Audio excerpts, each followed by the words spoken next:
Alors, L'Occitanienne, ou Le dernier amour de Chateaubriand avec Bernard Lecoq, Jean, ce film a quelque chose d'insolite dans l'histoire de Chateaubriand. Alors pourquoi avoir choisi cette histoire d'amour mal connue du public? Ce qui est insolite d'abord, c'est cet amour-là. C'est l'amour qui est, disons, le renoncement à cet amour qui lui est offert. Déjà, je me suis aperçu que quand j'ai présenté ce film, si le spectateur éprouvait de l'émotion, il était quand même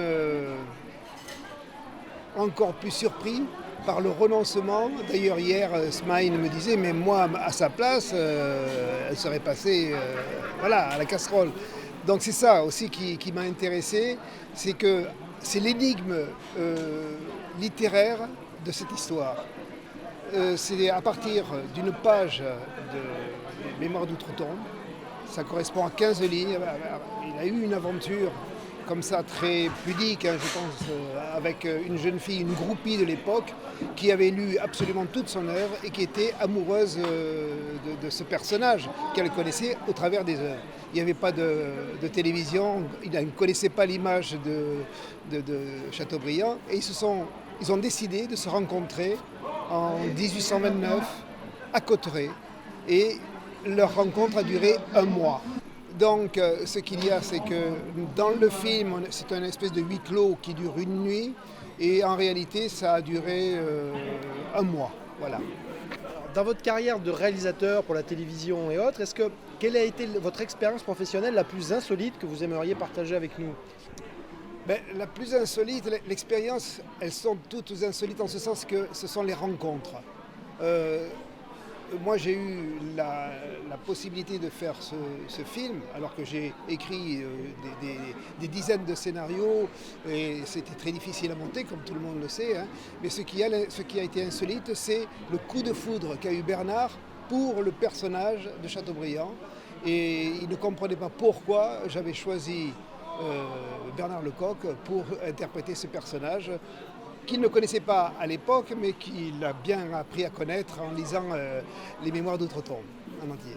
C'est un coup de foudre qui continue avec le personnage de Riquet que vous êtes en train d'adapter aussi, peut-être en dire un mot aussi de... Absolument, ce qui m'a intéressé, c'est le personnage de Riquet, qui est un fou mégalomane et qui est richissime, et à l'âge où on prend la retraite, lui se lance dans la construction du canal du Midi. Et ce qu'il voulait, ce n'était pas pour le bien de l'humanité, c'était surtout pour être anobli et pour pouvoir faire partir de la cour de Versailles. Voilà. Et c'est ça qui m'a intéressé. Et petit à petit, le parcours de ce personnage, qui était vraiment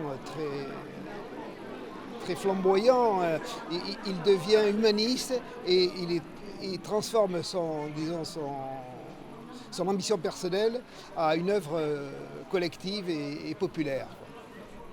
Donc là, nous sommes dans un cadre assez magnifique, le cadre de l'Aude, avec les châteaux Cathars, Rennes-le-Château. Ce cadre, vous le connaissez un petit peu. Est-ce que vous êtes touché par cet insolite, un petit peu des mystères, des légendes locales? Qu'est-ce qui vous touche là-dedans? Écoutez, c'est déjà, là on est dans les Pyrénées.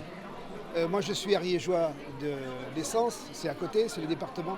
Disons que toutes les vallées se touchent et chaque vallée a ses légendes, a ses personnages. Donc ce qu'on connaît de l'Aude, c'est aussi un peu ce qui se propage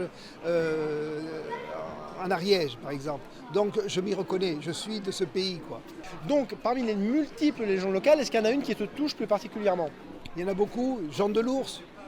L'ours, c'est l'animal pyrénéen. Jean de l'Ours, c'est l'homme qui est devenu animal et l'animal qui devient homme. Et je trouve que c'est très symptomatique de notre région, ça. Voilà, c'est ça, la légende. Vous la racontez exactement, j'ai oublié un petit peu les tenants et les aboutissants, mais c'est l'animal qui devient humain, quoi. Voilà, c'est ça.